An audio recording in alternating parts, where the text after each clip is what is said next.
அமைப்பு என்னங்க? எல்லார் வீடுகளையும் பார்க்குறேன். ஆமாம், இது அதான் அந்த மனுஷனுடைய மரியாதையை நிமித்தமாக பண்ணுறது. ஓ! கௌரவம் இருக்கக்கூடாது, ஆ. தலை குனித்து தான் போகணும். சரி. அதுக்கு இப்படி ஒரு அமைப்பு. இப்படி ஒரு ஆர்ச்சி போகும். அதில் இந்த விளக்கு இருக்குன்னா, இந்த விளக்கு சத்தியமான இது அந்த பக்திக்கு அடையாளமாக வைக்கிறாங்க. ம். இதில் அந்த பெரியவங்க அங்கே நின்று ஆண்டவனை வேண்டுவாங்க. ஆ. அங்க நின்னு. அங்கே உட்காந்து வேண்டுவாங்க. ஆ. நம்ம எல்லாம் போய் அவர்கிட்ட ஆசீர்வாதம் வாங்கணும். வீட்டுக்கு பெரியவங்க கிட்ட. பெரியவங்க கிட்ட ஆசீர்வாதம் வாங்கணும். அதுக்கப்புறம் நமக்கு அது ஒரு பிளேட் இருக்குங்க. சரி. அந்த இதில் வெங்கலத்தில் பிளேட் இருக்கும். அதில் தான் அவருக்கு சாப்பாடு கொடுக்கணும். ஓ! வீட்டோட பெரியவருக்கு அதில் தான் சாப்பாடு கொடுக்கணும். சரி. அவர் சாப்பாடு போட்டு கொடுத்ததுக்கப்புறம் நம்ம ஆம்பளைங்க எல்லாத்துக்கும் அங்கே சாப்பாடு தருவாங்க. ஓ! அந்த ரூமில். சரி. அவர் தான் முதல்ல சாப்பிடணும். ஆ. பொம்பளைங்கெல்லாம் இந்த ரூமுக்கும் போகக்கூடாது, இந்த ரூமுக்கும் போகிறது. எச்சி வாயில் சாப்பாடு சாப்பிட்டு இடையில போகக்கூடாது. சாப்பாடு இடையில போடுறது இதெல்லாம் போகக்கூடாது. அந்த ரூமுக்கு போகக்கூடாது, இந்த ரூமுக்கும் போகக்கூடாது. பெண்கள் இந்த ரூமுக்கு போகக்கூடாது. இங்கே தான் உட்காரணும். இல்லை, இந்த ரூம்குள்ளேயே அவங்க போகக்கூடாது. போவாங்க, எச்சில் பண்ணிட்டு போகக்கூடாது. ஓகே. சாப்பிட எந்திரிச்சு போகக்கூடாது. அவங்க இங்கே தான் உட்காரணும்.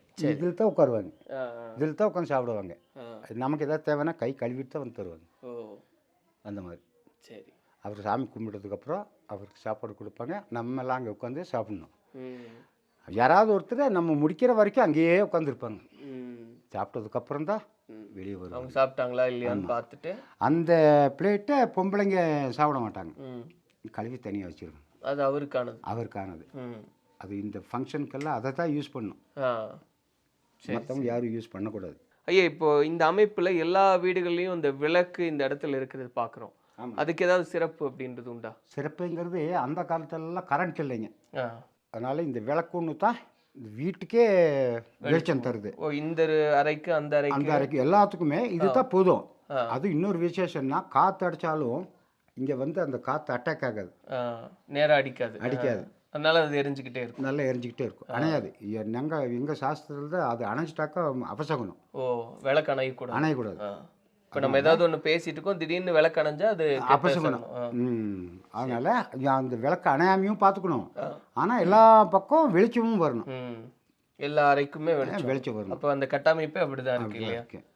இப்போ வந்து இங்கே செவர் எடுத்துட்டனால அது மாறி இருக்கு. இல்லைன்னா அது எல்லாம் திறந்த மாதிரி தான் இருக்கும். எல்லா ரூமுக்கும் வெளிச்சம் வரும். ஒன்று அப்படி பார்த்து பண்ணியிருக்காங்க. அப்பெல்லாம் ஜீனியஸுங்க அவங்க. இப்போ நம்ம மாதிரி தத்திங்க இல்லை, இப்போல்லாம் ஜீனியஸ். 200 வருஷத்து வீடு இல்லைங்களா இது? ஆமாங்க. இது எல்லாமே அப்படியே இருக்கு. அப்படி எல்லாமே இருக்கு. ஆனால் இங்கே ஒரு தெரை மாதிரி இங்கே ஒரு ரூம் இருக்கும். ஓ! இங்கே இருக்கும். மற்ற கடை இருக்கு. சரி. மற்ற கடை இருந்தால் அது இந்த தீட்டெல்லாம் ஆகக்கூடாது. அந்த சுத்தமான ஆளுங்க தான் இங்கே வரணும். யார் கடைவாங்க? பானையை வச்சுருப்போம், பெரியவங்க தான் கடைவாங்க. பெரியவங்க தான் கடைவாங்க. வீட்டில் ஆம்பளைங்க தான் கடைவாங்க. ஓ! பெண்கள் கடை கடைஞ்சி அப்போல்லாம் எருமை மாடு எல்லாம் நிறைய இருக்குல்ல, அந்த தயிர் எல்லாம் எடுத்து வெண்ணெய் எடுப்பாங்க. தயிரெல்லாம் எடுத்து எல்லாத்துக்கும் கொடுப்பாங்க. காசு கொடுக்கறது இல்லை, சும்மாவே சாப்பிடுங்கன்னு கொடுப்பாங்க. அப்படியா? அப்பெல்லாம் விற்கிறது இல்லை, எல்லாம் நீங்கள் சாப்பிடுங்க கொடுப்பாங்க. வெண்ணெய் பண்ணுவாங்க, வெண்ணெய் பண்ணி வச்சுக்கிடுவாங்க. தயிரெல்லாம் எல்லாத்துக்கும் சாப்பிடுங்கன்னு கொடுத்துருவாங்க. ஆனால் அதில் ஆம்பளைங்க தான் போகணும், பொம்பளைங்க போகக்கூடாது. அது அந்த ரூமுக்கு அனாவசியமாக தீட்டுப்படக்கூடாது, அப்படி பத்திரமா வச்சுருப்பாங்க. ஆனால் இது சொல்லுங்க. மற்றபடி இந்த ரூமே எக்ஸ்ட்ரா கெஸ்ட் வந்தாலும் இங்கே படுத்துக்கலாம். வேற ஒன்றும் ஒரு விசேஷத்துக்கு வராங்கன்னா கொஞ்சம் ஆள் ஜாஸ்தி வந்தால் இங்கே தூங்கிக்கலாம். ஆனால் யார் வந்தாலும் இது உள்ளே போக மாட்டாங்க. இதுக்குள்ளே நுழையக்கூடாது, உள்ளே போக மாட்டாங்க. வெளியாட்கள் யாருமே, வீட்டுக்காரங்க மாத்திரம், அந்த பெரியவங்க மாத்திரம் தான், சாஸ்திரம் பண்ணுறவங்க மாத்திரம் தான் உள்ளே போவாங்க, மற்றபடி யாரும் போக மாட்டாங்க. இந்த அறையை பற்றி சொல்லுங்க. இதை சமையல் அறை இல்லையா? சமையல் அறைங்க. எப்படி வந்துருங்க? இது என்னங்க? இது வந்து பாத்ரூம். இது பாத்ரூம். சரி. இதில் பொம்பளைங்க என்ன சமைச்சாலும் சரி அவங்க சாப்பிடக்கூடாது. ஓ! அவங்க முதல்ல சாப்பிடக்கூடாது. முதலையும் சாப்பிடக்கூடாது, இங்கேயே சாப்பிடக்கூடாது. இங்கே சாப்பிடக்கூடாது. அந்த ரூமுக்கு தான் போய் சாப்பிடணும். ஓகே. சமையல் அறைன்றது சமைக்கிறது தான். அது ஆம்பளைங்க வேணா சாப்பிடலாம், பொம்பளைங்க இங்கே சாப்பிடக்கூடாது.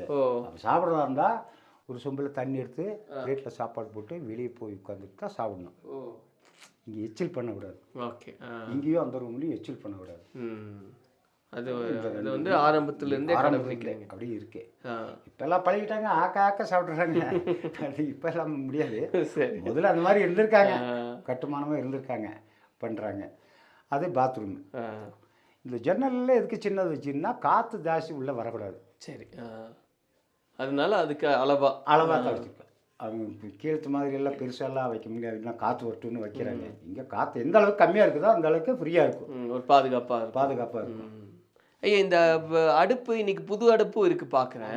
இந்த பழைய அடுப்பு இருக்கு, அது புழங்கிட்டும் இருக்காங்க எல்லா வீடுகளிலும் இருக்காங்க. என்ன இது இப்படிதான் ஆரம்பத்தில் அமைப்பே அது சொல்லுங்களேன். இது என்னன்னு சொல்லுங்களேன். அப்படி இதெல்லாம் விறகு வைக்கணுங்க. சரிங்க ஐயா. பற்ற வச்சிட்டாக்கா இது சோறு, இது குழம்பு, இது தண்ணி. தண்ணி எப்பவுமே மூணும் அட்ட டைம்ல ரெடி ஆகும். அந்த விறகு வேஸ்ட் ஆகாது. ஆனா தண்ணி வந்து எப்பவும் சூடு இருந்துகிட்டே இருக்கும். இதே அந்த பைப்பு புகை போறதுக்கு புகை கூண்டு. சரி சரி. இது வந்து சோறு, இது குழம்பு, தண்ணி. இது இப்போ எல்லா வீடுகளையும் எதுவும் மாத்தவே மாட்டாங்க. எவ்வளவு புதுசா வீடு கட்டினாலும் அடுப்பு கட்டுறதுன்னா ஒரு ஸ்பெஷாலிட்டி இன்னும் இருக்கு. அவரை கூட்டிட்டு வந்தா கட்டுவாங்க. அது புதுசா கரெக்டா அந்த கட்டை தெரிஞ்சவங்க தான் வந்து கட்டுவாங்க.